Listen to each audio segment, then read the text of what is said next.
Well, hey there, friends. Welcome back out to the channel today. So, I'm sitting here in between flipping burgers, and I thought I'd show you something.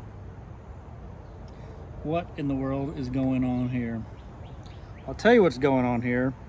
It's transmission building time. So, I had to finally get to the point where I could work on a transaxle. So, to get there, we had to remove the engine and likewise remove the transaxle to do so.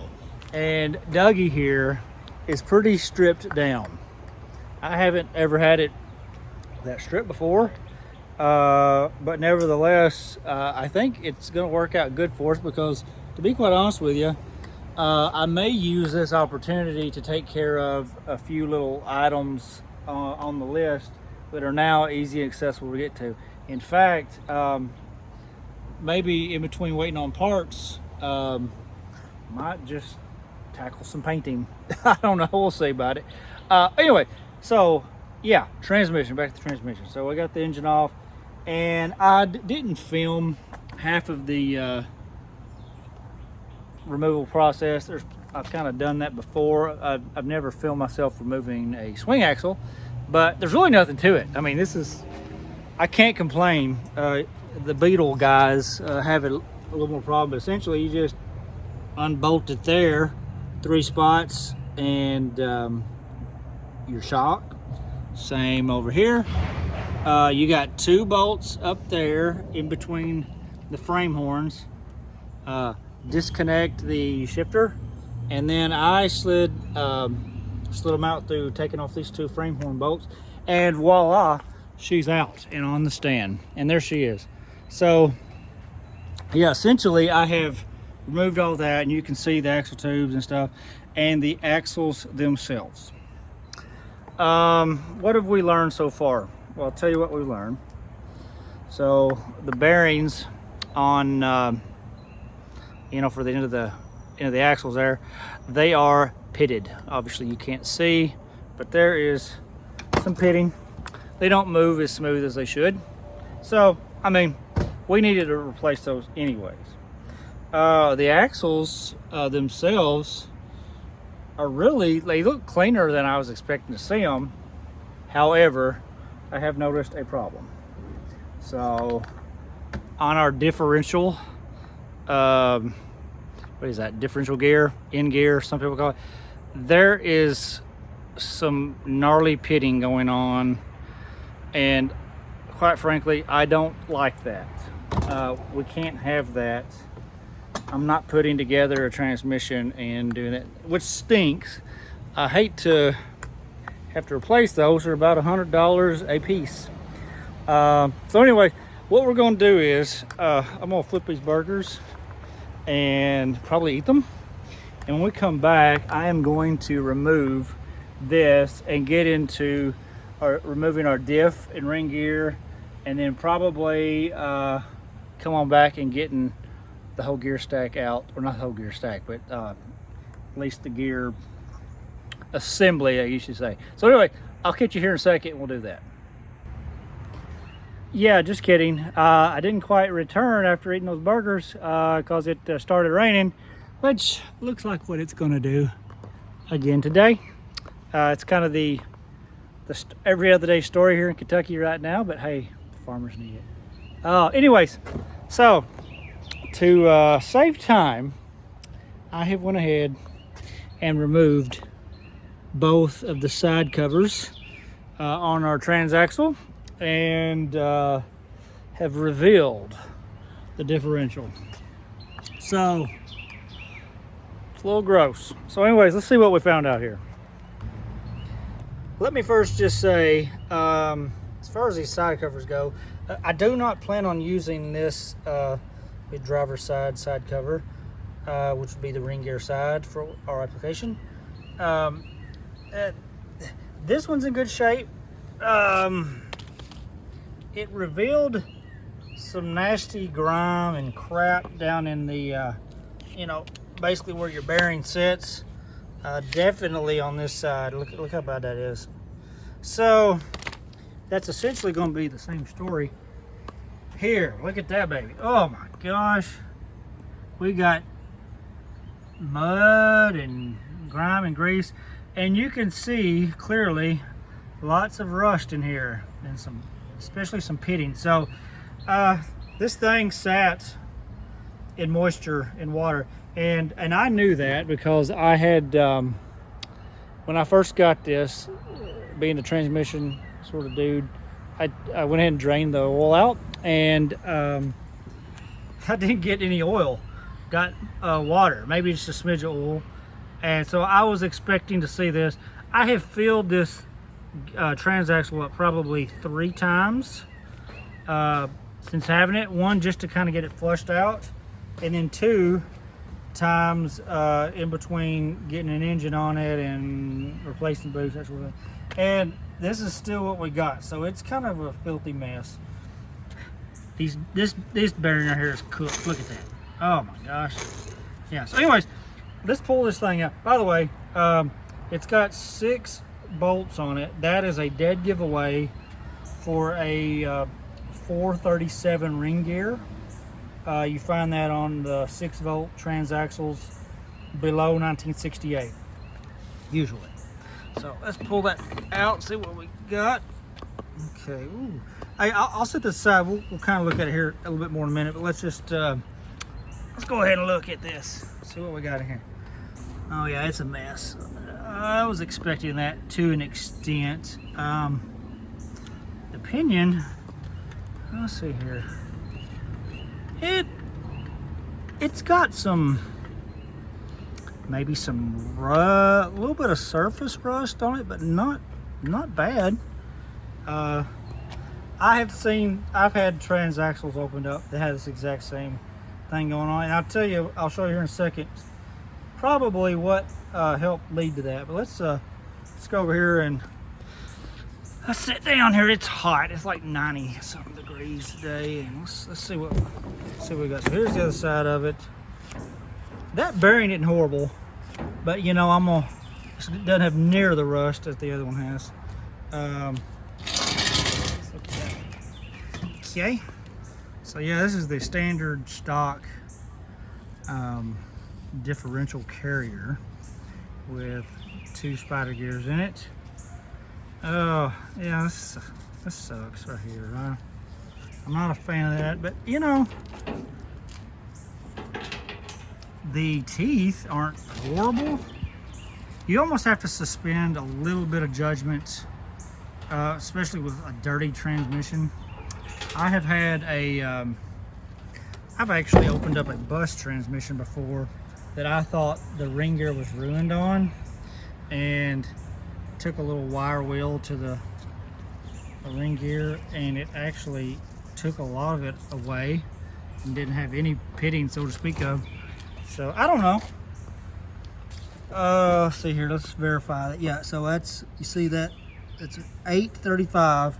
What you do is 35 represents the amount of teeth on this ring gear. 8 represents the amount of teeth here on the pinion. So if you divide the 35 by 8, you arrive at 437. That's how you figure out what ring gear you got if you got one laying around. Okay, well, we're not going to count this out yet as being not worth saving at some point, but I'm forming opinions as I go here, and my gut is telling me that we're probably not going to be running this 437 as much as I would like to. Anyway, I'll tell you what I want to do. Let me get out my little crank here, and we'll try just to spin this thing and see if we can hear a lot of those noises that I heard earlier. Oh, you're gonna love this. So I just wiped out some of the mud and grime. Look at them craters. Holy smokes. That crater out in Arizona is just barely bigger. I am surprised, to be honest with you, that we don't have a hole through there. In fact, I'm not convinced that we might not have a little microscopic hole. Well,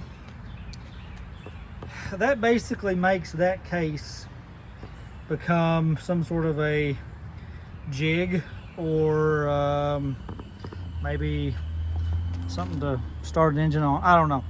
I wouldn't run that. It's weakened it quite a bit. Anyways, I got my little handy dandy tool here. Let's give her a little spin. Okay, I can hear definitely up in here, which is where the main or input shaft bearing and all that is. I can definitely hear noise there. I'm unsure at the moment if our pinion bearing there is making noise, but it would surprise me if it weren't, because whenever I would drive the thing, of course, you know, if I had that thing in idle, with the clutch pushed down, you wouldn't hear nothing. Release the clutch where it allows that shaft to turn, then you were getting that noise. And when I would drive, I could hear that noise on top of another, which makes me believe that this is suspect. Either way, it doesn't matter what we find in here. A rebuild with bearings at a minimum. But I am tending to think, you know, it just depends on what we find in there, but we may not even be using what's in here. So, like I said, I'm on my lunch break. It's really hot. Lunch break's over. So, I'll get back to work, and I'll pick up and we'll continue on later. That's my life. Okay, moving on now. We just got the last nut off of our nose cone here. Let's see if I can do this one-handed, get this thing off. I wanted to pull it off while I could. Okay. I have to do this little number. Oh my goodness. Well, and there she is. That's what I thought I would see. I didn't realize it was being as pitted and rusty. But yeah, that is the input shaft bearing. In other words, when the shaft of the engine is, you know, rotating, that is the main one that it does. And then of course it connects and runs that, and that runs the pinion. So that's the one that was making the most noise, and you can clearly see why. It's pretty rough. So let's get these nuts off of here, and we will press out this pinion, which I've been kind of looking at here for a second. Yeah, it isn't horrible, but I do see some pits. Okay, and then we'll unbolt that, press it out, and we will reveal its secrets. All right, well, I got our trusty scissor jack in here, which is perfect for pressing out this pinion bearing. So this will be the moment we've all been waiting for. Let's try it. I've already got it snug, and it's just already started to come out. So I have seen what we got underneath here. I am anxious to see. Uh-oh. Okay. Slide that out. And let's pull her out and see what we got. Well, on first inspection, this isn't horrible. Get this reverse gear out of the way. That way it ain't a problem. But I can certainly hear that bearing. Okay, give me a second. I'll zoom up and we can see what we're looking at here. All right, guys. I've got this thing down on the floor right now. Truth be told, you know, based off of everything else that was going on in this case and everything I was finding, pulling it out, I actually expected this to look a lot worse. Now, don't get me wrong, it's still bad. It's filthy, first of all. There's mud and a bunch of other junk and whatnot in there. A little bit of rust on the surface of stuff. Unfortunately, third gear right here is extremely, it's got some pits on it. I don't like that. The teeth here, I mean, They're not horrible. I mean, they are, clearly I drove the thing, so you know, it didn't coming out of gear, so it's holding gear. But you know, first gear it kind of stinks. They must have ground the gears coming in or something. So, anyways, I don't know. I think that this gear stack could be saved. I don't know that I'm going to save it this go around. Let's just take this baby for a whirl and just see what she sounds like. Okay. Now this is kind of an unfair, I guess, demonstration. I mean, you can hear most of that's coming from that nasty old bearing right there, but it's clearly loud. That's not the way it's supposed to sound. This bearing is actually not horrible, but I wouldn't trust it. An entire, you can get from Rancho, I think it's Rancho, for $500, pretty much in a brand new one of these that's bushed. You can get all new bearings, this bearing, that one, I believe, all new synchros, for roughly 500 bucks. Now, I think that there's more going on. If that third gear and all this other stuff was in just top shape and all we were dealing with mainly bearings and synchros, I'd do that in a heartbeat. But it's not only that, you know, the pinion has seen better days. I mean, I'm still gonna clean it up and just see what we can find. It's worth digging into, and I think it can be saved one way or the other. Now, listen to that again. Now, I want to compare and contrast it to this stack. So that stack would be from something 1968 down, maybe, I guess, but this is a 65 Transaxle. This one is a 72. There are some differences. Right away, you can see a brass shift fork here and a steel one there. Listen to that. Oh, it's glorious. Now, this one's dirty. It actually needs a good solvent bath. But this bearing is the new style bearing with that type of retaining ring, whereas this guy's 4-bolt. Of course, we determined that our case is trash, so I would have to dig out my only one other 4-bolt there. But this one right here is good to go. It's every bearing in it is nice. It's I think everything's shifted and adjusted right.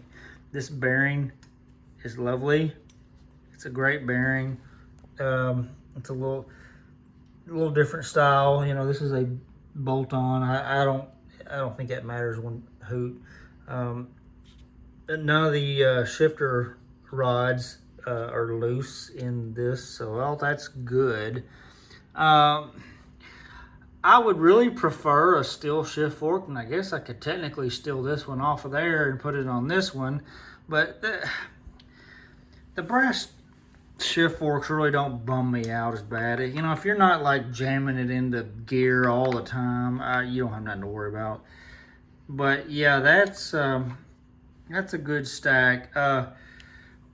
You'll notice you got a coarser tooth third and fourth, whereas I guess probably in '69 they started this whole finer tooth.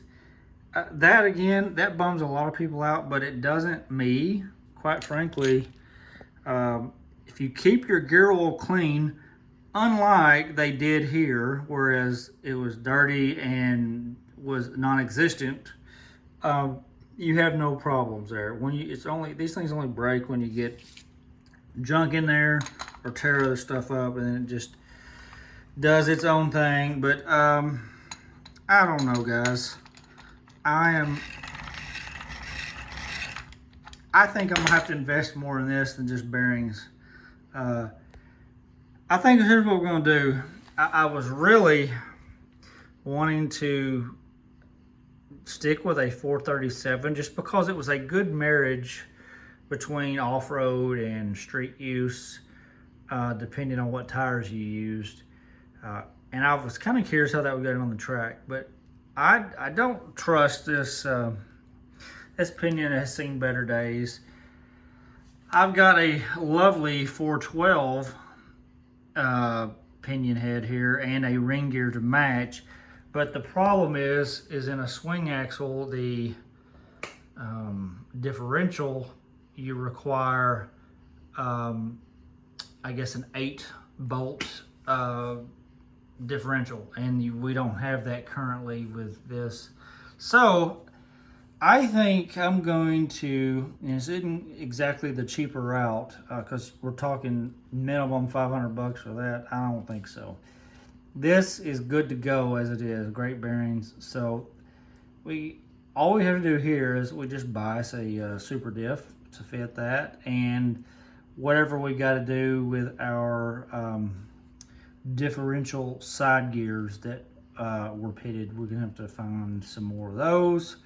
But that would get me where I need to be essentially for a good street driven rail, and along with sort of, you know, with the power that my 1904 has, it'll take the 412 ring gear quite well, almost like probably a 1600 cc engine would take the 437.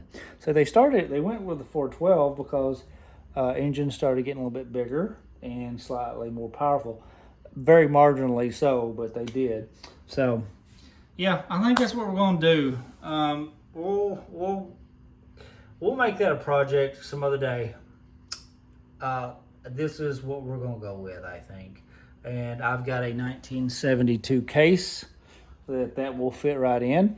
So I think I'm going to get the super diff on order, start prepping the 72 case, and once those parts come in, we're going to be in business. So there you go. Life is like a box of chocolates, and so are Volkswagen gearboxes. You never know what you're going to get. So sometimes they surprise you, sometimes they disappoint you. Usually it's a good combo of both. What have we learned here today? We've learned, much like Wilford Brimley would tell you, to check your blood sugar and check it often. Check your gear oil and check it often. That's all I gotta say. In fact, at least put gear oil in it. Don't let water get in there. So anyway, guys, well, that's all I got for today. When I get back to you, we will start putting this bad boy together. All right, till next video, we'll see you.